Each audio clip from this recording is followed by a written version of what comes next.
Hello guys, మీకు మంచి యూత్కి ఇష్టమైన వెహికల్ కావాలంటే ఎక్స్ట్రీమ్ ఉందండి. ఇక్కడ ఎక్స్ట్రీమ్ వచ్చేసి 729 కిలోమీటర్స్, 729 కిలోమీటర్ మాత్రమే తిరిగిన బండి.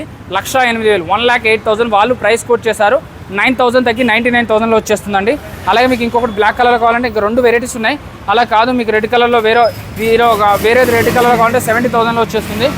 అలా ఇక్కడ ఇంకొకటి ఉంది, హీరో ఎక్స్ట్రీమ్ వచ్చేసి 89,000 చెప్తున్నారు, 80,000లో వస్తుంది. అలాగే హోండా SP 160 వచ్చేసి 125 చెప్తున్నారు, ఇది 10,000 తగ్గి 115లో వస్తుంది. అలాగే మీకు ఇంకా హోండా SP 160లో 125 చెప్తున్నారు, ఇది కూడా 24 మోడల్, ఎందుకంటే 24 మోడల్. ఈ రెండు కూడా 24 మోడల్. సీల్ బండ్లకి ఏమాత్రం తక్కువ కాదు, 8 నెలలు 9 నెలలు వాడిన బండ్లు మాత్రమే అండి. వీటికి కూడా 20,000 25,000 వరకు డౌన్ పేమెంట్ కట్టాల్సి ఉంటుంది. వీడియోలో నెంబర్ కాల్ కానీ మెసేజ్ కానీ చేయండి. డ్రీమ్ బైక్స్, వీళ్ళ కన్సల్టెన్సీ పేరు డ్రీమ్ బైక్స్. మూసాపేట ఉంది కదా హైదరాబాద్లో, పిల్లర్ నెంబర్ 874. మూసాపేట మెట్రోలకు వచ్చి కూడా చూసుకోవచ్చు, 20 మీటర్ల దూరమే ఉంటుంది. చెక్ చేసుకోకుండా ఎక్కడ బండి తీసుకోవద్దు. వీళ్ళు కొంటారు, అమ్ముతారు, ఫైనాన్స్ చేస్తారు, రీఫైనాన్స్ చేస్తారు. అన్నీ కలిపి దాదాపు 200-300 బండ్లు ఉన్నాయి, చూసుకోవచ్చు. R1 ఫండ్లు, డూక్లు, KTMలు ఇలా చెప్పుకుంటూ పోతే సెకండ్ హ్యాండ్లో అన్ని బండ్లు దొరుకుతాయి.